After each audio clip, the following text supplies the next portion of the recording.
টনে টনে মিলিয়নে মিলিয়নে মাটি। মদিনার উহুদ পাহাড় 8.5 কিলোমিটার লম্বা, এত বড় পাহাড়, এত দূরত্ব, এত উঁচা যে মসজিদে নববীর এখান থেকে বারান্দা থেকে সেহান থেকে দাঁড়াইলেই কি দেখা যায়? উহুদ পাহাড় দেখা যায় প্রায় 4 কিলো 4.5 কিলো দূরে, কিন্তু এখান থেকে স্পষ্ট পাহাড় দেখা যায়, এতটা উঁচা।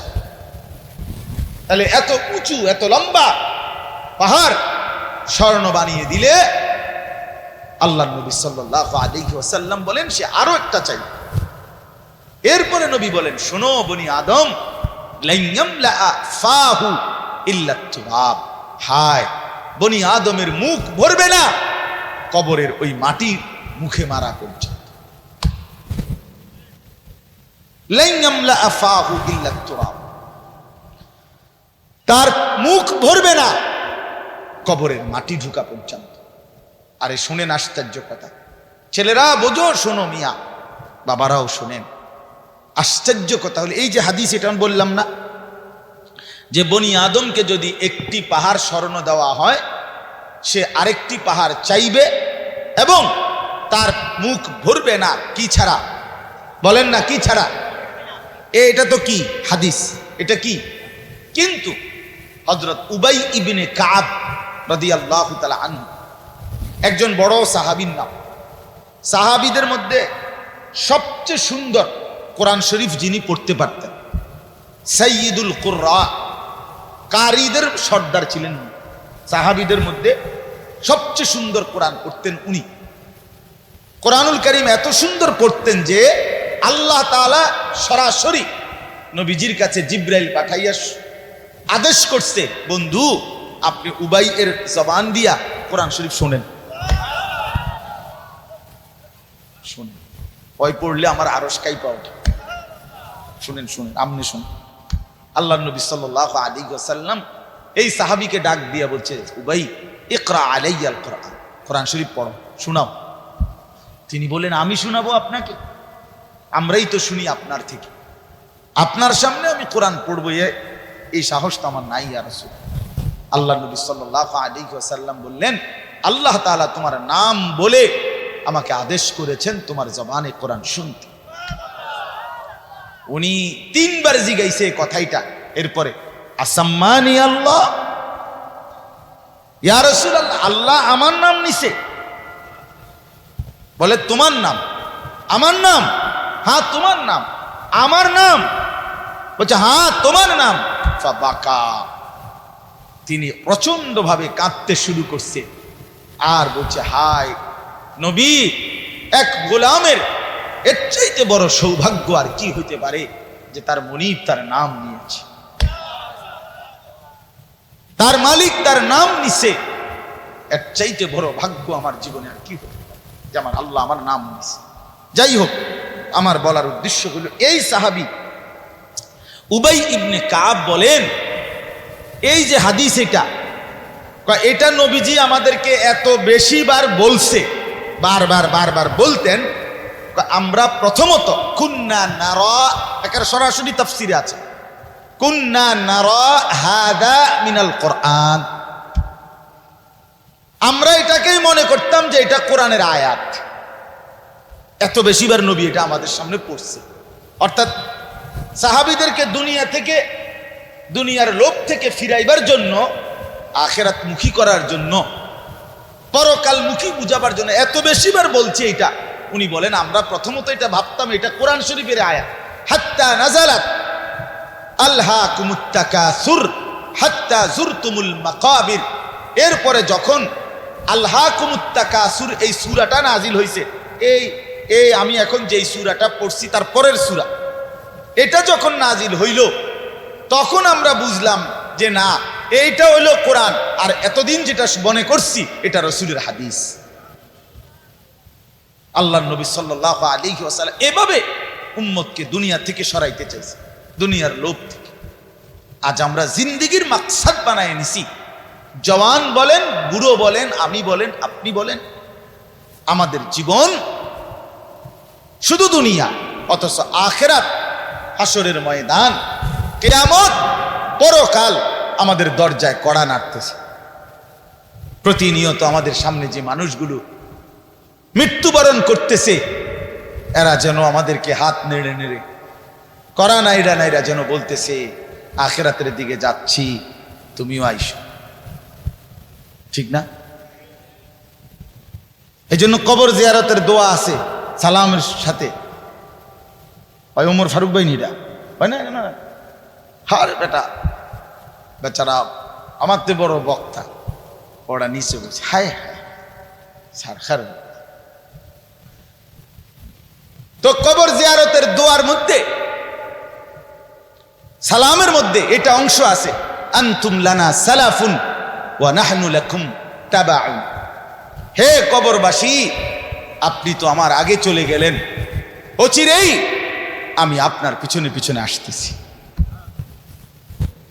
ওয়া নাহনু লাকুম তাবাউন, আমরা আপনার পিছনে পিছনে আসতেছি। আপনাকে সালাম, আপনাকে সালাম।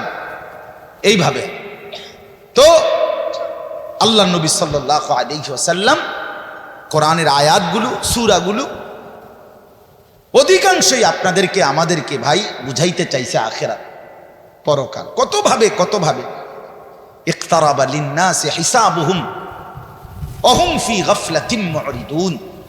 আল্লাহ তাআলা বলে, বান্দা হিসাবের সময় তো কাছায় গেল, আখিরাত তো চলেই আসলো, কিয়ামত তো চলেই আসলো, আজও তো তুমি গাফিল হয়েই রইলা। 40 বছর হয়ে গেছে, 1 বছর শেষ হইছে, এভাবে বুঝি নাফরমানিতে পড়ে রইলা বান্দা। 365 দিনে কোনদিন ছেলেরা তোমরা যারা ফজরের নামাজ পড়ো না, তুমি বলো না বাপ এত শক্ত এত পাষাণ কেমনে হইলা? 1টা বছর কোনদিন ফজরের নামাজ পড়ো নাই, এত বড় নিকৃষ্ট জানোয়ার মুসলমানের বাচ্চা কেমনে হয় বলেন? এত বড় জানোয়ার একটা মানুষের বাচ্চা কেমনে হয়? এটা কি পরিমাণ হাইওয়ান, এটা কত বড় হাইওয়ান, এটা কত বড় জন্তু, কত বড় পশু। 1 বছর 365 দিনে এই হাইওয়ান কোনোদিন ফজরের নামাজ পড়ে না। শুধু 1 বছর, খবর নিলে দেখবেন 10 বছর, খবর নিলে দেখবেন 5 বছর। জানোয়ারের মতো, ইহুদির মতো, খ্রিস্টানের মতো চুল রাইখা তৃপ্তি বোধ করে। এর চাইতে অসভ্যতা, এর চাইতে নিকৃষ্ট রুচি, এত বিকৃত মানসিকতা কোন জন্তু জানোয়ারেরও হয় না বেটা, জন্তু জানোয়ার। তোমরা যে সমস্ত ছেলের চুল ইহুদির মতো, খ্রিস্টানের মতো, বেঈমানের মতো বেটা, তুমি একদম নিম্ন রুচির মানুষ, একেবারে ফসা মানুষ বেটা, তুই বেটা ফালতু লোক বেটা, তুই বেটা, তোর কোনো রুচি বলতে কিছু নাই বেটা, তোর কোনো রুচিবোধ নাই বেটা।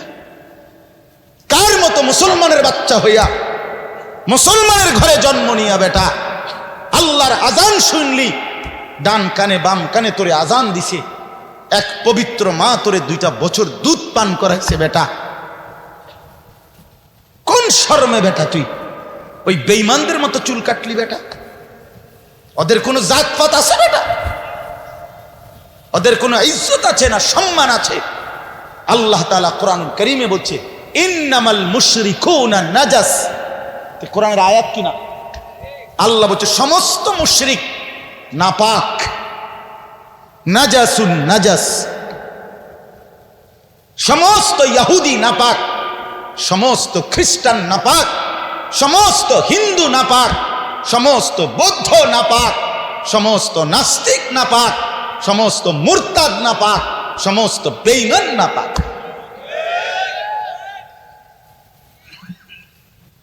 কার মতো বেটা চুল রাখলি বেটা? কারে দেখে বেটা পেশাব করে পানি লস না বেটা? কোন সভ্য থেকে শিখলি বেটা? এটা কার থেকে শিখলি? জীবনে 2-4 অক্ষর পড়ালেখাও করো নাই,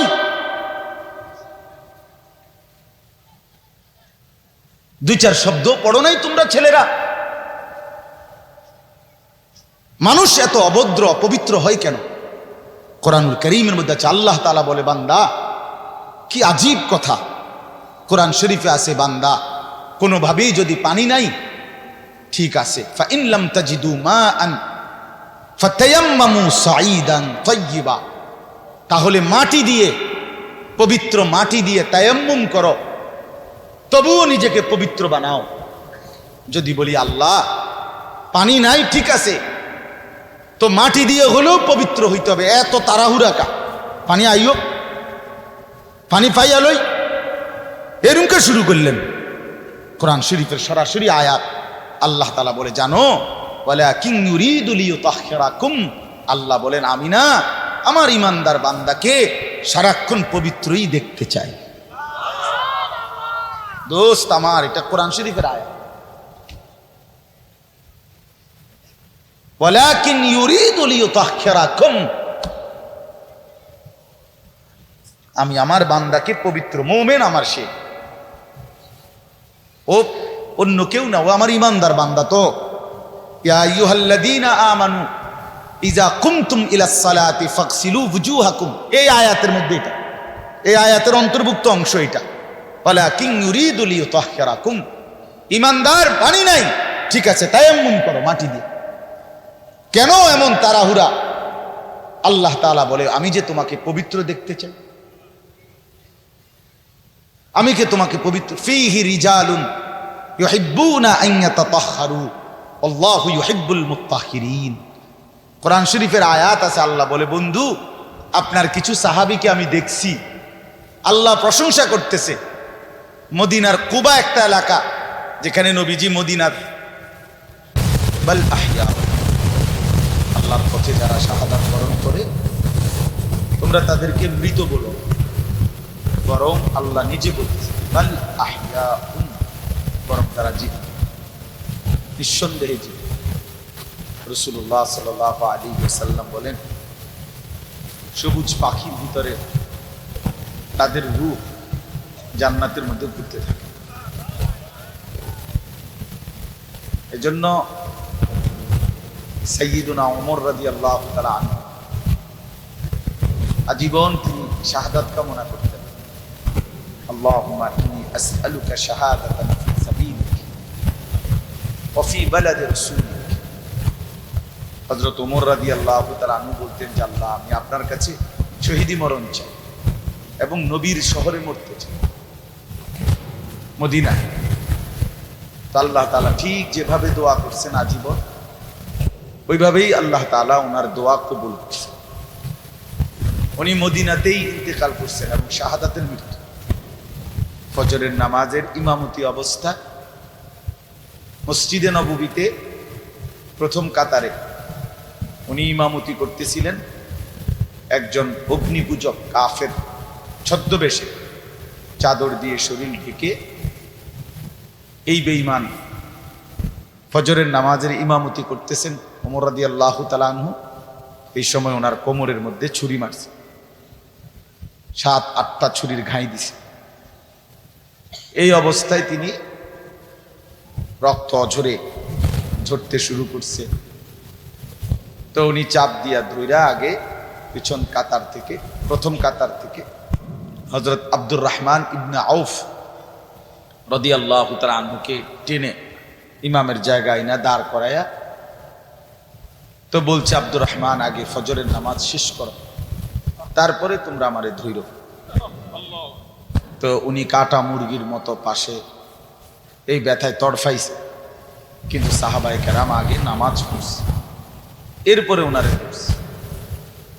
তো এই আঘাতেই উনি শাহাদাত বরণ করছে। তো শহীদি মৃত্যুও হয়েছে, আবার রসুলের শহরেই মদিনাতেই মৃত্যুবরণ করছে। এবং সবচেয়ে আশ্চর্যের কথা হলো, উনি হলেন শহীদে মেহরাব, মেহরাবের শহীদ, অর্থাৎ নামাজের এই জায়গায় রাসূলুল্লাহ সাল্লাল্লাহু আলাইহি ওয়াসাল্লাম আজীবন যেখানে ইমামতি করতেন, সেইখানে তিনি শাহাদাত বরণ করছেন। আল্লাহ ওনাকে কিভাবে কবুল করছে। এজন্য নওজোয়ান ভাই ছেলেরা, তোমাদেরও এটা মনে রাখা চাই, সারা পৃথিবীর ইসলাম বিরোধী দুশ্মনরা,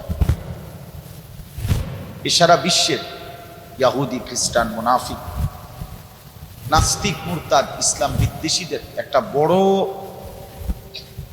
ষড়যন্ত্র, তাদের একটা বড় মেন এজেন্ডা হলো সারা পৃথিবীর মুসলমানদের দিল থেকে জিহাদ ফি সাবিলিল্লাহ, আল্লাহর রাস্তায় জিহাদ এবং শাহাদাত এই শব্দ যেন ভুলে যায়। ভোগ বিলাসিতা, দুনিয়া প্রীতি, দুনিয়া নিয়ে ব্যস্ত থাকা, এই অর্থ সম্পদ, বাড়ি ঘর, দালান, বিল্ডিং, খাট পালন, সোফা, ফার্নিচার, আর ছেলেপেলেরা মোবাইল, বন্ধুদের আড্ডা, খামখেয়ালি, মানে এর মধ্যেই ডুবে থাকুক, অসভ্যতার মধ্যে, দুনিয়া বাড়ানোর মধ্যে পড়ে থাকুক, এটা হলো বেঈমানের সমস্ত ষড়যন্ত্রের মূল।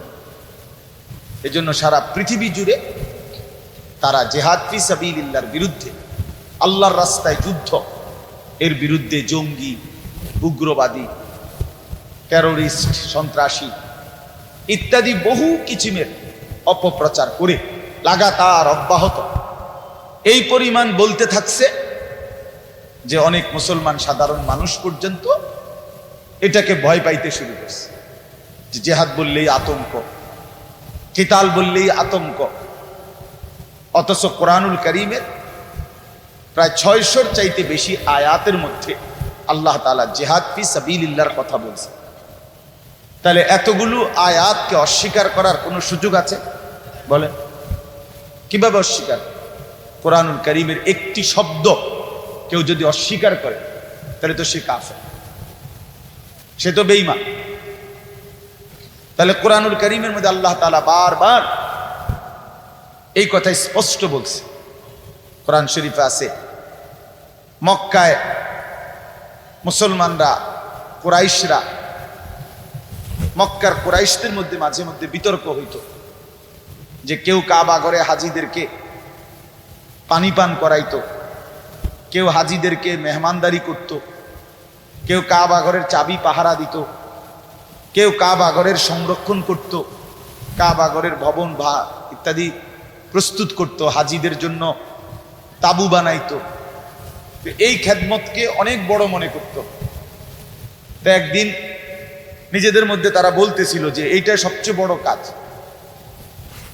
তো আল্লাহ তাআলা কোরআনুল কারীমের সূরা আয়াত নাজিল করে বললেন, না, আল্লাহর উপরে ঈমান এবং জান মালের জিহাদ এটা সর্বশ্রেষ্ঠ কাজ।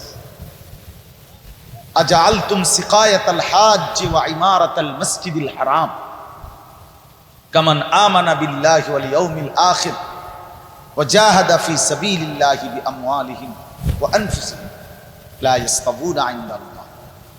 তোমরা মনে করেছো হাজীদেরকে পানি পান করানো এবং কাবা ঘর মসজিদে হারামের রক্ষণাবেক্ষণ করা এটা সর্বোত্তম? আল্লাহ বলে, না, আল্লাহর প্রতি ঈমান, ওয়া জাহাদা ফি সাবিলিল্লাহ বিআমওয়ালিহিম ওয়া আনফুসিহিম, আল্লাহর পথে জান আর মালের জিহাদ, এইটা আর ওইটা কশ্চিন কালেও সমানও হইতে পারে, উচ্চত হওয়ার প্রশ্নই নাই, সমান সমানও না, বরং জিহাদ ফি সাবিলিল্লাহ এটা সর্বশ্রেষ্ঠ।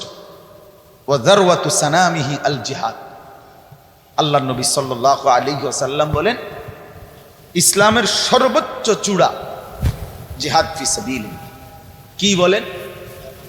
সবাই বলেন, ছেলেরা বলো ভাই, এই শব্দটা বলো, জিহাদ ফি সাবিলিল্লাহ। আজ তোমরা ভুলে গেছো। আজ অসংখ্য যুবক ছেলে, কিশোর ছেলে জানেও না এইসব। 16, 17, 18 বছরের ছেলেরা রাসূলুল্লাহ সাল্লাল্লাহু আলাইহি ওয়াসাল্লামের জামানায় পুরা দমে যুদ্ধ করছে। পুরা 17, 18 বছরের অসংখ্য সাহাবী, 20 বছরের অসংখ্য সাহাবী যুদ্ধের ময়দানে সেনাপতি ছিলেন। উহুদের যুদ্ধে সর্বপ্রথম আল্লাহর নবী সাল্লাল্লাহু আলাইহি ওয়াসাল্লাম উহুদের যুদ্ধের দিন, ইসলামের ইতিহাসের অত্যন্ত ভয়ানক একটা যুদ্ধের নাম হলো উহুদের যুদ্ধ, যেখানে 70 জন সাহাবী শাহাদাত বরণ করছিলেন। এই যুদ্ধে সর্বপ্রথম দুশমনের বিরুদ্ধে কাফেরদের মোকাবেলায় আল্লাহর নবী সাল্লাল্লাহু আলাইহি ওয়াসাল্লাম প্রথম তীর মারার জন্য দুশ্মনের দিকে যাকে আদেশ করছেন তার বয়স ছিল মাত্র 18 বছর। হযরত সাদ ইবনে আবি ওয়াক্কাস রাদিয়াল্লাহু তাআলা, নবীজি ওনাকেই প্রথম বলছেন দুশ্মনের দিকে তীর মারো, ইরমি সাদ, সাদ তুমি তীর ছোড়ো, ফিদাকা আবি ওয়া উম্মি। এ নবী জীবনে একবার শুধু বলছে এই 18 বছরের সাহাবী যুবকের জন্য যে আমি মুহাম্মদের মা বাপ তোমার জন্য কুরবান। আর কোনোদিন নবীজি এ কথা বলে নাই। সাহাবীরা নবীকে বলতো, হে আল্লাহর নবী, আমার মা বাপ আপনি রাসূলের জন্য কুরবান হোক, এটা মহব্বতে বলতো। তো নবীজি জীবনে কাউকে বলে নাই। এই একমাত্র এই উহুদের যুদ্ধের দিন 18 বছরের ওই ছেলে, এটা হইলো এই বই টিপো মোবাইল, এটা জিন্দিগি এই মোবাইল লইয়ে শেষ করে, এই ছাগলামি করতে করতেই জীবন শেষ। 24 ঘন্টার জীবনটা তোমরা ছেলেরা বুঝে নিছো মোবাইল। তোমাগরে ইবলিস শয়তান এমন ভাবে বলে দিছে যে পৃথিবীর সবকিছু থেকে আলাদা হইবি, এটার থেকে আলাদা হইবি। আজকে এইভাবে তোমগরে শয়তান মাথার মধ্যে তোমগো বুঝায় দিছে যে জীবনটা বাইধা রাখ মোবাইলের। জীবনের আর কোনো পৃথিবীতে কি হয় না হয় কিচ্ছুর দরকার নেই, তুই শুধু মোবাইলের মধ্যে ঢুকা। অপদার্থ এক জিন্দিগি ভাই, এক ফালতু জীবন, ফালতু জীবন, একটা বর্বর জীবন। মোবাইলের আসক্ত যেই ছেলে মেয়ে, এটা একটা বাজে লোক, ফালতু লোক, ফালতু, 100 ফালতু, 100 ফালতু, 100 ফালতু, একেবারেই আকামলা। এটা এক ধরনের অপদার্থ ছাড়া, যার পৃথিবী নিয়ে, মানবতার কল্যাণ নিয়ে, মানুষের কোনো উপকার নিয়ে, পৃথিবী নিয়ে, আখেরাত নিয়ে জীবনের কোনো স্বপ্ন নাই। শাহওয়াত, শুধু শাহওয়াত, শুধু লজ্জাস্থানের একটা চাহিদা আছে, শাহওয়াত, এইটা পূরণ কর। নারী, ছবি, নাচ, গান, উলঙ্গতা, অশ্লীলতা, বেহায়াপনা, অসভ্যতা, খালাস। এটা মজা পাইলাম, বেডি চাইলাম, সারা রাত উলঙ্গ দৃশ্য দেখলাম, জানোয়ারের মতো পড়ে থাকলাম শুইয়া। সকালে 8টা বাজুক 9টা বাজুক, যখন ঘুম ভাঙে ঘুম ভাঙলো, ফজরের নামাজ নাই, শরীর অপবিত্র নাপাক, অসভ্য ছবি দেখতে দেখতে শরীর নাপাক হয়ে গেছে। এই অসভ্যতা, এই জানোয়ার মাতালের মতো পড়ে আছে খাটে। যখন ঘুম ভাঙে ঘুম ভাঙলো, উঠলো তো উঠলো, নাস্তা খাইলো, আবার ছুটলো, আবার মোবাইল। আহার, শরীরের পবিত্রতার খবর নাই, আখলাকের খবর নাই, নামাজেরও খবর। কি জীবন এটা! এই জীবনের চাইতে জানোয়ারের জীবন অনেক ভালো।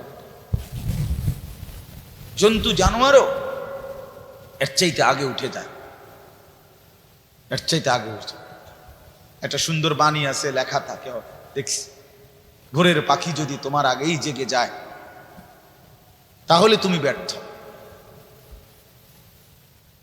ভোরের পাখি যদি তোমার আগেই উঠে যায় তুমি ব্যর্থ। তোমার আগে উঠবে কেন? তুমি মানুষ, আশরাফুল মাখলুকাত।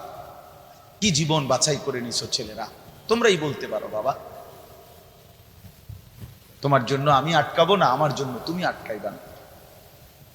কেউ কারোর জন্য আটকাবে না ছেলেরা, মনে রাখো। একদিন তোমার বাপের মতো করে কবরে চলে যাও।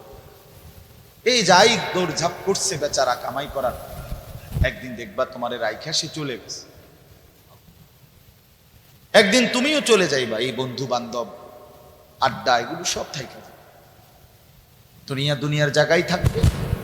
তুমি মরবা যেদিন, আমি মরবো যেদিন, সেদিনও সূর্য উঠবে, চাঁদ উঠবে, পৃথিবীর এই ব্যস্ততা থাকবে, মানুষের দৌড়ঝাঁপ থাকবে, দোকানপাট সব খুলবে, বাজার ব্যবসা চলবে, শুধু আমি নাই। শুধু কি আমি নাই। আর সবই কি স্বার্থপর দুনিয়া। কেউ তোমার জন্য 1 ঘন্টাও থামবে, কেউ। কারো হাতে সময় নাই ভাইয়া, কারো হাতে সময়। বহুতই বড় স্বার্থপর এক দুনিয়া এটা। এজন্য বুদ্ধিমান সে, নবীজি বলছে, আল কাইয়িসু মান দানা নাফসাহু ওয়া আমিলা লিমা বা'দাল মাউত। বুদ্ধিমান তো সে যে নিজের হিসাব করে, নিজের হিসাব রাখে এবং মৃত্যু পরবর্তীর জন্য আমল করে। রাসূলুল্লাহ সাল্লাল্লাহু আলাইহি সাল্লাম বলেছেন, এক সাহাবী জিজ্ঞেস করছে, ইয়া রাসূলুল্লাহ, মান আকিয়াসুন নাস ওয়া আহজামুন নাস, সবচেয়ে বিচক্ষণ, বুদ্ধিমান, বিবেকবান কে? নবীজি সাল্লাল্লাহু আলাইহি ওয়াসাল্লাম বলেন, আকসারুহুম যিকরান লিল মাউত, বেশি বেশি যে মৃত্যুকে স্মরণ করে, ওয়া আকসারুহুম ইস্তিআদাদান লিল মাউত, এবং বেশি বেশি যে মৃত্যুর জন্য প্রস্তুতি গ্রহণ করে। সে বুদ্ধিমান, সে বুদ্ধি। কুরআনুল কারীমের মধ্যে আল্লাহ তাআলা বলেন, ওয়া ইন্নাদ দারাল আখিরাতা লাহিয়াল হায়াওয়ান। ছেলেরা মোবাইল যে কয়জন হাতে আছে নামায় ফেলো, হাতের থেকে মোবাইলটা নামায়া শুনো ভাই, আমার দিকে তাকাই আসো, ভালো হবে। তো আল্লাহ তাআলা বলেন, নিশ্চয়ই আখিরাতের ঘর জান্নাত, সেটাই কেবল জীবন। লাহিয়াল হায়াওয়ান, ওইটাই লাইফ, ওইটাই জীবন, এটাই স্টেশন, এটা প্ল্যাটফর্ম। এই জন্য ট্রেন স্টেশনে যত অত্যাধুনিক এসি থাকুক, বাসের প্ল্যাটফর্মে যত অত্যাধুনিক রুমে হোক, লোকটা কেবল ছটফট করে, একটু পরপর গড়ি দেখে, টিকিট দেখে, বাইরে উকি দেয়, বাস আইয়ে না। আরে ভাই এরকম করেন কেন? এসি চলতেছে, বসে না থাকবে। আর তোর মেয়ে আপনার কথা বইয়ে থাকতাম, আইসি মেয়ে ঠিকই না বলেন? হ্যাঁ, অথচ কোনো সমস্যা নাই, এতটা অত্যাধুনিক রুম এখানে, তারা নাস্তা টাস্তা দিয়েছে, কিন্তু হের কেবল গড়ি চায়, সে কেবল টিকিট চায়, সে কেবল জিগা কি ভাই আইলুনি, ট্রেন আসছে। কারণ এটা যে প্ল্যাটফর্ম, সে এখানে বসতে আসে নাই। রব্বুল আলামিন বলে, বান্দা বিশ্বাস করো, এটা প্ল্যাটফর্ম। মালি ওয়ালিদ দুনিয়া। রাসূলুল্লাহ সাল্লাল্লাহু আলাইহি ওয়াসাল্লাম, হাই উম্মত, দুনিয়ার সাথে আমার কিসের সম্পর্ক? কি সম্পর্ক? ইন্নামা মাসালি ওয়া মাসালুদ দুনিয়া কারাকিবিন ইস্তাওয়াল্লা তাহতা শাজারাতিন সুম্মা রাহা ওয়া তারাকা। হাদিস। নবীজি বলছে, আমার উদাহরণ দুনিয়ার সাথে কেমন শোনো। এমন এক পথিক লম্বা পথে বহু দূর কোথাও যাবে, রওনা দিছে, প্রচন্ড রৌদ্র, ভীষণ রৌদ্রে পথিক এতটাই ঘামে ভিজে গেছে যে এই জন্য সে একটা গাছের নিচে একটু বাতাসের জন্য একটু বসছে, শরীরটা যাতে একটু ঠান্ডা হয়, গরম লাগতেছে। তো কিছুক্ষণ পরে শরীরটা যখন একটু ঠান্ডা লাগছে, একটু বিশ্রাম করছে, তা আবার সেই পথিক তার মূল গন্তব্যের দিকে রওনা দিয়ে চলে গেছে। তারা কাহা, গাছটাকে গাছের জায়গাতেই রেখে গেছে। নবীজি বলেন, ঠিক এমন আমি তো আখিরাতের পথিক, আমি তো জান্নাতের যাত্রী, আমি তো আখিরাতের মুসাফির, আমি তো যাচ্ছি সেখানে। যাওয়ার পথে মাঝখানে 60 বছর, 63 বছর, 40 বছর, 50 বছরের একেবারে সামান্য একটু সময় ওই গাছের নিচে দুনিয়ায় একটু বিশ্রাম করলাম, একটু বসলাম, আবার একটি নির্দিষ্ট সময় পরে আমি আমার আপন গন্তব্য আখিরাতের দিকেই রওনা। দুনিয়া দুনিয়ার জায়গায় রয়ে গেল, দুনিয়া দুনিয়ার জায়গাতেই রয়ে গেল, দুনিয়া পড়েই রইল। কি ভাই বুঝতেছেন এই কথাটা? রাসূলুল্লাহ সাল্লাল্লাহু আলাইহি ওয়াসাল্লাম বলেন, ইয়াকুলু ইবনু আদম মালি ওয়া মালি। কি আজীব হাদিস শুনেন। নবীজি বলেন, হায় বনি আদম সারাক্ষণ কেবল বলে আমার মাল, আমার মাল। দেখছেন গাড়িটা আমার, এই বাড়িটা আমার, এই 10 শতক জমি আমার, এই সোফাগুলো আমার, এই খাট আমার। আল্লাহ নবী সাল্লাল্লাহু আলাইহি ওয়াসাল্লাম বলেন, হাল্লাকা ইয়া ইবনা আদম মিন মাল, কোথায় তোমার মাল? এই বনি আদম, মাল তোমার বলতে কে বললো এগুলো তোমার? এগুলো যদি তোমারই হয় তো তুমি যেহেতু চিরস্থায়ী ভাবে দুনিয়া থেকে কবরের দিকে চলে যাচ্ছ, এগুলো সাথে নিচ্ছ না কেন? তোমার জিনিস কার জন্য রেখে যাচ্ছ? এই বেটা, ওয়া হাল্লাকা ইয়া ইবনা আদম মিন মাল, কি রে বনি আদম তোর মাল কই? তোর যদি হয় নিচ্ছ না কেন এগুলো? ও ভাই মোবাইল আমার, তো আমি এটা নিয়ে যাবো না সাথে এখন, নাকি তুই যাবো? কথা বলেন না কেন? তো তুমি তো দুনিয়া থেকে চলে যাচ্ছ, তো নিচ্ছ না কেন এগুলো? তোমার 10 শতক জায়গা নিবা না? সোফা এগুলো কই রাখা যাচ্ছে? এগুলো নিয়ে যাও, বিল্ডিং নিয়ে যাও। তাইলে দেখে বুঝেই নাও বান্দা, উম্মত তোমার হলো কোত্থেকে? তোমার কেবল 3টা মাল, 3টা জিনিস তোমার। নবীজি নিজে বুঝে, ইল্লা মা আকালতা ফাআফনাইতা, যা সরাসরি তুমি খাইয়া শেষ করছো, খাইছিলা, এটা তোমার। আও লাবিস্তা ফাআবলাইতা, যেটা সরাসরি তুমি গায়ে দিছিলা, পড়ছিলা, পোশাক তোমার গায়ে, পড়তে পড়তে এডি ফুরান হইছে, সিরিয়ালাইছো, এগুলো তোমার। আও তাসাদ্দাকতা ফাআমদাইতা, আর যা আল্লাহর রাস্তায় খরচ করেছ, দান, সাদাকা, যাকাত, ফিতরা, হজ, উমরার জন্য, গরিব দুঃখী, মসজিদ, মাদ্রাসা, এতিম, গরিব, অসহায় ইত্যাদি ইত্যাদি, এই যেগুলো তুমি কি করছিলা? সাদকা, খরচ করছো আল্লাহর পথে, ফাআমদাইতা, সেটা তুমি আখিরাতে পাঠাইছো, সেটা পৌঁছে। এই 3টা। ওয়ামা সিওয়া যালিকা, আর এই ছাড়া বাকি সব ফাজাহিবুন, তোমার থেকে সরে যাবে, চলে যাবে। ওয়া তারিকুহু লিন্নাস, মানুষের জন্যই রেখে যাবে। কি অসাধারণ হাদিস, কি চমৎকার ভাবে নবীজি ব্যাখ্যা করে বুঝাইছেন। ইয়াতবাউল মাইয়িতা সালাসাতুন ফায়ারজিউ ইসনান ওয়া ইয়াবকা ওয়াহিদ। নবীজি বলেন, মানুষের কবরস্থানে 3 জিনিস তার সাথে যায়, 2টা ফিরে আসে, একটা থেকে যায়।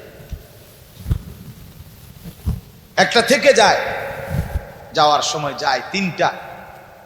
1 নম্বর মালুহু ওয়া আহলুহু ওয়া আমালুহু, তার কিছু মাল, ওই যে লাশের খাটিয়া, আগরবাতি, এই জাতীয় সামান্য কিছু মাল তার, এগুলো যার সাথে যায়। তার পরিবারের, এলাকার কিছু সদস্য সাথে যায়, আর তার সারা জিন্দেগীর আমল সাথে যায়। তো ফায়ারজিউ আহলুহু ওয়া মালুহু, অতঃপর তার মাল আর তার বংশধর ফিরে চলে আসে। ওয়া ইয়াবকা আমালুহু, কবরে শুধুই তার আমলটুকু থেকে যায়। কি সুন্দর হাদিস, চিন্তা করে দেখ। রাসূলুল্লাহ সাল্লাল্লাহু আলাইহি সাল্লাম বলেন, নবীজি বলেন, লাউ আন্না লি ইবনি আদামা ওয়াদিয়াম মিন যাহাবিন। উম্মত শুনো, বনি আদম কত লুভী, শোনো, মানুষ কত লুভী হয়, দুনিয়া লুভী কি পরিমাণ লুভী হয়, যার কলজার ভিতরে একবার আখিরাত ভুলে গেছে। বিশ্বাস করেন ভাইয়া, ছেলেরা তোমরাও বোঝো ভাইয়া, দুনিয়া যার কলজার ঢুকছে, নারীর লোভ, সম্পদের লোভ, অর্থের লোভ, নেতাগিরির লোভ, তো আল্লাহ রাসূল সাল্লাল্লাহু আলাইহি সাল্লাম বলেন, এই দুনিয়া লুভিকে, বনি আদমকে যদি একটা পাহাড় পরিমাণ স্বর্ণ দেওয়া হয়, লা আহাব্বা আন ইয়াকুনা লাহু ওয়াদিয়ান, সে মনে মনে চাইবে যদি তাকে 2টা পাহাড় স্বর্ণ দেওয়া হইত। একটা পাহাড় মানে কি? 200 কেজি মাটি। হ্যাঁ, কথা বুঝছেন? একটা পাহাড়ের মধ্যে 200 কেজি মাটি। তো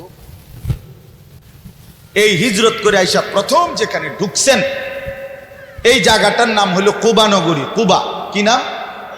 কুবা। এই এলাকার যারা সাহাবী ছিল, ওনাদের একটা অভ্যাস ছিল, ওনারা ওই সময় পানির তীব্র সংকট ছিল, পানি কম ছিল আর কি। তো তীব্র পানির সংকট থাকার পরেও ওনারা খাবারের পানি, রান্নার পানি, মানে ভাত তরকারি রান্নার যে পানি আর খাবারের পানি কম খাইতো, কম ব্যবহার করত। এখান থেকে পানি বাঁচাইয়া পেশাব পায়খানার পবিত্রতার জন্য যে পানি দরকার, ওইখানে তারা পর্যাপ্ত পরিমাণ পানি ব্যবহার করত, যেন পবিত্রতার মধ্যে কোনো কমতি না হয়। আল্লাহর কসম, এই কথাইটা, তাদের এই আখলাক, আচরণটা আল্লাহ এত পছন্দ করছে, কোরআন শরীফের আয়াত নাজিল করে ডাইরেক্ট তাদের প্রশংসায় আল্লাহ বলছে, ফিহি রিজালুন, আপনার সাহাবীদের মধ্যে কিছু লোক এমন আছে আমি দেখতেছি, ইউহিব্বুনা আন ইয়াতাতাহহারু, যারা ভালোভাবে পবিত্রতা অর্জন করাটাকে খুব পছন্দ করে। আল্লাহু ইউহিব্বুল মুত্তাকিরিন। নবী শুনায়ে দেন এমন পবিত্রতা অর্জনকারীদেরকে আমি আল্লাহও ভীষণ ভালোবাসি।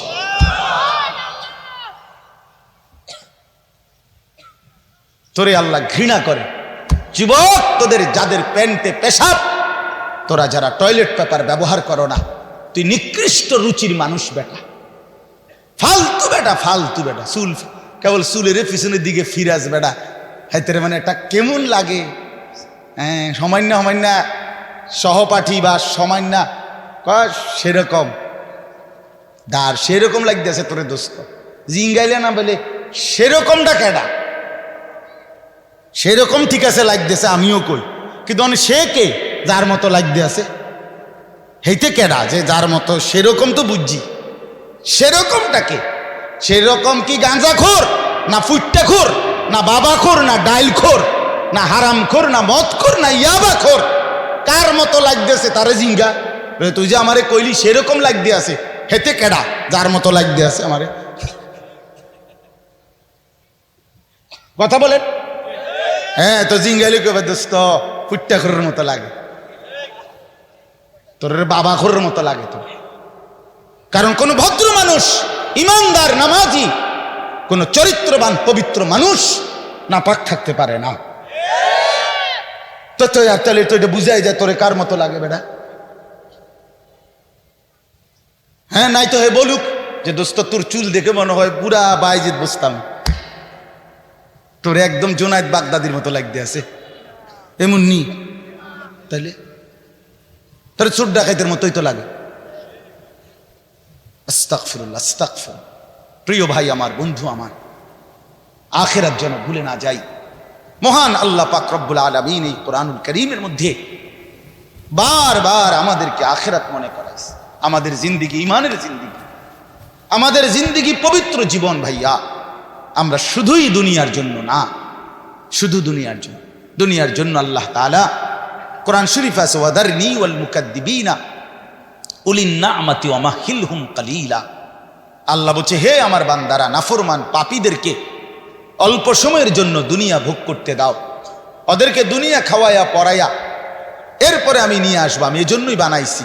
কিন্তু তোমরা মুমিন, তোমরা ইমানদার, তোমাদেরকে আমি আল্লাহ তাআলা জান্নাতের জন্য বানাইছি, জান্নাতের জন্য। উইদ্দাত লিল মুত্তাকিন, মুমিনদের জন্যই জান্নাত, মুত্তাকিদের জন্যই জান্নাত। একটা বেঈমানও জাহান্নাম থেকে মুক্তি পাবে না। কোনো কাফের, কোনো বেঈমান, কোনো হিন্দু, কোনো বৌদ্ধ, কোনো ইহুদি, কোনো খ্রিস্টান, কোনো নাস্তিক মুরতাদ পরকালে, পরকালে এক ঢোক, এক জাররা, এক লোকমা, এক ঢোক পানি মিলবে না, সুখ মিলবে না। ঈমানবিহীন সমস্ত ভালো কাজ আখিরাতের বিচারে পরিত্যক্ত, মারদুদ, বাতিল। ঈমান শর্ত। মৃত্যু পরবর্তী যেই কোনো বিনিময়ের জন্য উত্তম বিনিময় পেতে হলে কি লাগবে? ঈমান জরুরি, ঈমান জরুরি। ঈমান হারা সর্বহারা, আল্লাহ হারা সর্বহারা, সর্বহারা। তো এই জন্য আল্লাহ তাআলা আমাদেরকে বানাইছেনই আখিরাতের জন্য, আখিরাতে নিজের জন্য। খালাকতুল আশিয়া আলি আজালিক ওয়া খালাকতুকা লি। আল্লাহ বলছে, বান্দা গোটা দুনিয়া আমি তোমার জন্য বানাইছি, তোমারে শুধু আমার জন্য বানাইছি। সারে দুনিয়া তেরে লিয়ে, তু সিরফ মেরে লি। বাহ, এই কথা ভাবলেই তো অবাক লাগে। আমাদের তো খুব ভালো লাগে যে কয় কি মালিক। हाँ, सारे दुनिया तेरे लिए, तू सिर्फ मेरे लिए। গোটা দুনিয়া বান্দা তোর জন্য, যা বান্দা সবটা দুনিয়া তোরে দিলাম, তোকে শুধু আমার জন্য রাখলাম। তু সিরফ মেরে লিয়ে, তুমি আমার জন্য, তুমি আমার হয়ে থাকবা, আমার সেজদা করবা, আমারে নামাজ, আমার হুকুম পালন করবা। তো দুনিয়া ও ইজ্জতের সাথে আমি আল্লাহ চালাবো, আখিরাতেও তোমারে আমি আল্লাহ সর্বোচ্চ সম্মানজনক রিজিক, সর্বোত্তম জান্নাত আমি নিজে দিয়ে দেব। ফালানুহিয়ান্নাহু হায়াতান তাইয়্যিবাহ ওয়া লানাজজিয়ান্নাহুম আজরাহুম বিআহসানি মা কানু ইয়ামালুন। রব্বুল আলামিন বলেন, দুনিয়াতেও আরামের জীবন দেব, আখিরাতেও সর্বোত্তম বিনিময় দেব। শর্ত কেবল দুইটা, 1 নাম্বার ঈমান, 2 নাম্বার নেক আমল। মান আমিলা সালিহাম মিন যাকারিন আও উনসা ওয়া হুয়া মুমিন। আল্লাহ বলেন, পুরুষ কিংবা নারী যদি ঈমান অবস্থায় সবগুলো নেক আমল করতে পারো, আমি আল্লাহ ওয়াদা দিলাম বান্দা, দুনিয়াতেই তোমাকে আরামের জীবন দেব, আখিরাতেও সর্বোত্তম বিনিময় দেব। সুবহানাল্লাহ। চলেন, আমার কথা শেষ। আমার বাপ, আমি তর্জমা শুনাই, তাইলেই কথা শেষ। হাফেজ আমিন ভাই অনেক মহব্বত করছে, এই মাদ্রাসার মাহফিলে আসার সুযোগ হয়েছে, এতটুকুই। আরো উলামায়ে কেরাম, আমাদের আল্লামা মুফতি আমজাদ হোসাইন সাহেব হজরত অনেক অসুস্থ, উনি আজকে অনেক দিন ধরে ডেঙ্গুতে আক্রান্ত। আজকেও আসরের পরে কথা বলছি, খুব আস্তে আস্তে কথা বলে, খুব ক্লান্ত, দুর্বল। তারপরও আমারে বলছে যে আমিন ভাইয়ের মাহফিল আমি একটু লেগে হইলো আসুন। আমাদের আজকে যে একজন মাওলানা শেষ বয়ান করবে, অসাধারণ। আপনাদের ছেলেদেরকে তোমাদেরকে বলি, বাপ আমার অনুরোধ রইল, আমার এই কথাটা রাইখো, তোমরা ওর বয়ান শুনো। আমি নিজেও ওর বয়ান শুনি, আমি নিজেও এর বক্ত।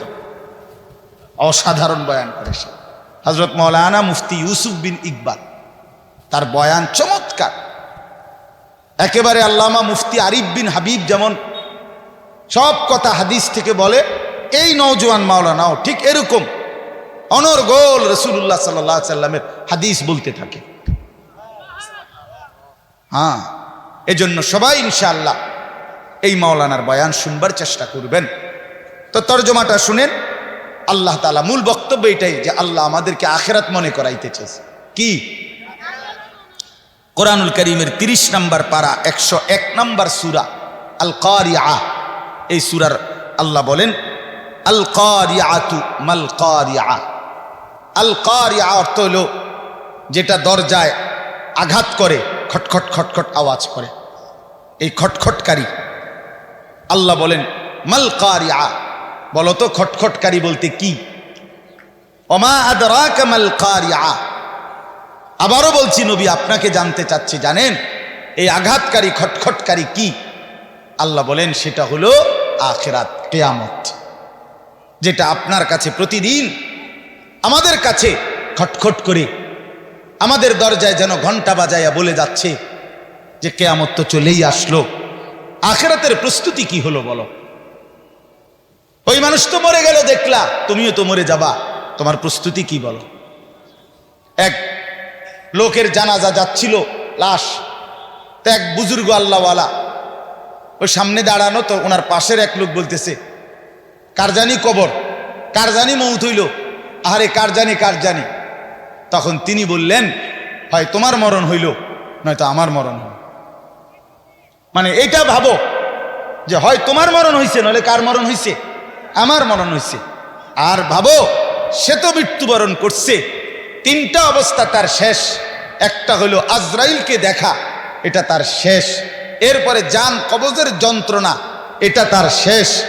আর জান কবজের পরে তার মৃত্যুটা বিভৎস। অনেকের মৃত্যু হইতে পারত, তার শরীর ছিঁড়া ফেলছে, তার শরীর নিশ্চিহ্ন হয়ে গেছে, এরকম আপনার মৃত্যু হইতে পারত। কিন্তু তার তো স্বাভাবিক মৃত্যু হইল যে তার লাশটা অক্ষত আছে, দেখা যায়। তুমি এবার ভাবো যে তোমার সামনে 3টা রয়ে গেছে, যে আজরাইল তোমার সামনে কেমন দাঁড়াবে, তুমি চিন্তা করো। তোমার জান কবজের কষ্ট কেমন হবে, তুমি ভাবো। তোমার মৃত্যু কি স্বাভাবিক হবে নাকি অ্যাক্সিডেন্ট আর অস্বাভাবিক কোনো মৃত্যু হবে, সেটা নিয়ে ভাবো। তাইলে প্রতিটা মৃত্যু আমাদেরকে ঘন্টা বাজায়, প্রতিটা রাত আমাদেরকে ঘন্টা বাজায়, প্রতিটা দিন আমাদেরকে ঘন্টা বাজায় যে বান্দা সময় তো চলে গেল, আখিরাতের কি হলো, কবরের কি হলো, পরকালের কি হলো। ইয়াউমা ইয়াকুনুন নাসু কাল ফারাশিল মাবসুত ওয়া তাকুনুল জিবালু কাল ইহনিল মানফুশ। আল্লাহ বলেন মত হবে, ইসরাফিল ফু দিবে, সেদিন কি হবে? সেদিন সমস্ত মানুষগুলো হয়ে যাবে বিক্ষিপ্ত পতঙ্গের মতো। বিক্ষিপ্ত পতঙ্গ মানে আপনারা একদম সহজ বুঝবেন, ওই যে বাতির মধ্যে, লাইটের মধ্যে, আলোর মধ্যে অনেক সময় যে সাদা সাদা পোক এগুলো আসে, এগুলো দেখছেন? এগুলো কি কয়? উলু উলু। এই যে আর একটু বড় বড় সাদা সাদা, হ্যাঁ, এই উলু উলু, এই উলু পোকা। এইটা যেমন মাঝে মাঝে এইভাবে আসে চারদিক থেকে উইরা উইরা আইয়াই পইরা হয় আগুনের মধ্যে, বাতির মধ্যে, আলোর মধ্যে পইরা পইরা মরে, নিচে মরে।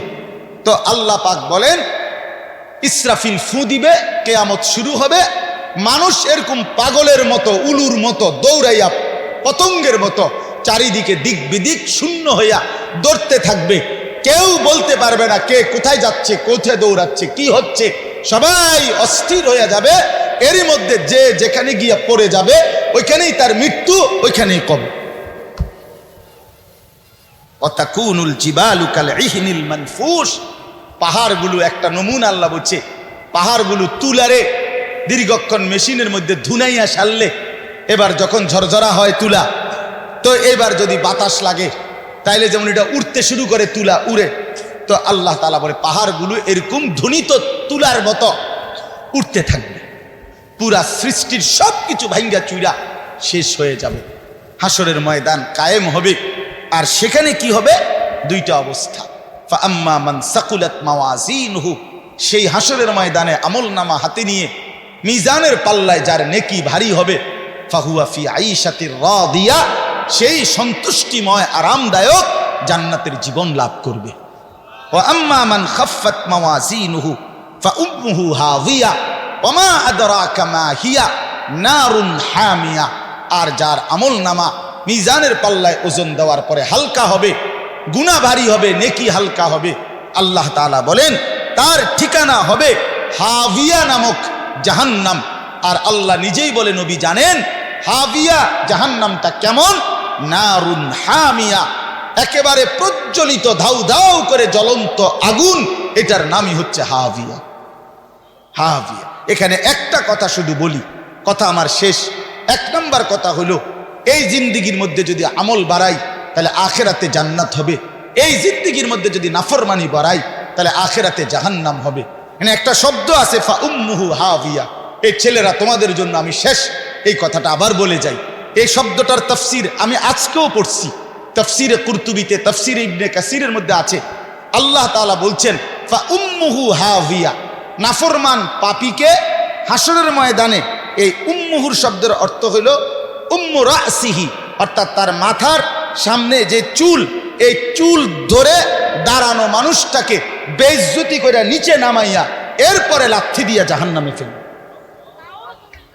এইটা অর্থ। এই অতএব এই লম্বা চুল, এই বিকৃত চুল ছাড়ো, ছাড়ো, নাই তো জাহান্নামের ফেরেশতা টান দিয়া ধইরা তোরে দাঁড়ানোর থেকে নিচে ফেলাইয়া একটা লাথি দিয়া জাহান্নামে ফেলে দেবে। তখন বুঝবা, তখন বুঝবা।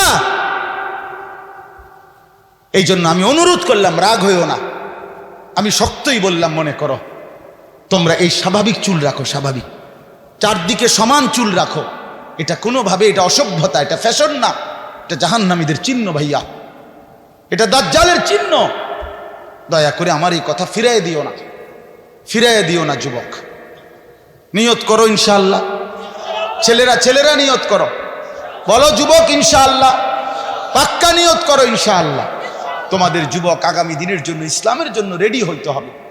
তোমরা নামাজ পড়তেই হবে বাবা। আল্লাহকে রাজি না করলে আমার মাতৃভূমিও নিরাপদ থাকবে না। ফিলিস্তিন বহুদিন যাবৎ রক্তাক্ত, রোহিঙ্গা বহুদিন যাবৎ আরাকান রক্তাক্ত, কাশ্মীর বহুদিন যাবৎ রক্তাক্ত। আজ আমার মাতৃভূমিও শহীদ সাইফুল ইসলামের রক্তে রঞ্জিত। এ কথা বেঈমান প্রমাণ করে দিছে। ইসকনের গুন্ডারা, সন্ত্রাসীরা, এই বেঈমানরা প্রমাণ করে দিছে যে মুসলমান সুযোগ পাইলে তোদের কাউরে ছাড়ব না। কি হুজুর, কি পাবলিক, কেউরে ছাড়ব না। হ্যাঁ, বইয়া বইয়া মোবাইল টিপো, টিপো, বইয়া বইয়া নারী দেখো। একদিন যখন বেঈমান গর্দানে ছুরি রাখবে, সেদিন বুঝবা আল্লাহ কি জিনিস, আল্লাহ কি জিনিস। এজন্য মরলে যদি ঈমানের সাথে মরতে পারি, সেজদা দিয়ে মরতে পারি, আল্লাহর গোলামি করে মরতে পারি, তো এই জীবন যদি চলেও যায়, রক্তে যদি জমিন ভেসেও যায়, কোনো অসুবিধা নাই। ঠিক কিনা বলেন না কেন? মরণ যখন শহীদে মরণ, খালাস, কোনো সমস্যা নাই। ইমানের মৃত্যু ব্যর্থ না, শহীদের মৃত্যু ব্যর্থ না। কিন্তু যদি নাফরমানির মৃত্যু হয়, যদি বেনামাজি মৃত্যু হয়, যদি শরীর নাপাক, প্যান্ট নাপাক, নারী দেখতে দেখতে, উলঙ্গ ছবি দেখতে দেখতে, তো এই অবস্থায় যদি তোর মরণ হয় বেটা, কি হবে তোমার? কি হবে বাবা? এজন্য দয়া করে আখেরাতের জন্য প্রস্তুতি নাও, পরকালের সামান বানাও, নিজের আখেরাত সুন্দর করো। আল্লাহ তাআলা আমাদের প্রতিটা ছেলেকে তৌফিক দান করেন। বাবারা, আপনাদেরকেও বলি, 60 বছর 50 বছরে আপনারা আখেরাতের ফিকির করেন, কবরের ফিকির করেন, পরকালের সামান কি হলো সেটার ইন্তজাম করেন। খাট পালং সোফা ফার্নিচার এগুলো যেদূর হইছে হইছে, আমনে শেষ না করলেও এটি ফুলাইনে পরে করব, নাতি নাতনিরা আরো বানাইবো, এটি শেষ হইতো না। পৃথিবীতে আমনে মরার পরেও গাছ থাকবো, আমনে মইরা যান, কোনো অসুবিধা নাই, আমনে মইরা দেখবেন গাছ মরছে না সব। পৃথিবীতে আমনে মরার পরেও দুনিয়া থাকবে, কাজে দুনিয়া ওরা বাকিরা করবে, আপনি এবার কবরের সামান করেন। আল্লাহ আমাদের বাবাদেরকে, চাচাদেরকে, বয়স্কদেরকেও আখেরাতের কবরের পুঁজি সংগ্রহ করার তৌফিক দান করেন। মা বোনদেরকে পর্দার ইজ্জতের কদর বুঝার তৌফিক দান করেন। তোমরা ছেলেদেরকে আল্লাহ তাআলা আগামী দিনের ইসলামের জন্য কবুল করে নেন, বলেন আমিন। এই রহিমপুর দারুল আমিন আল ইসলামিয়া মাদ্রাসা আল্লাহ কবুল করে নেন। এশার নামাজ পড়ে আবার যথারীতি বয়ানে বসেন, ওলামায়ে কেরামের নসিহত শুনে একসাথে শেষ করে দোয়া করে যাবেন। আল্লাহ তৌফিক দান করেন। সুবহান।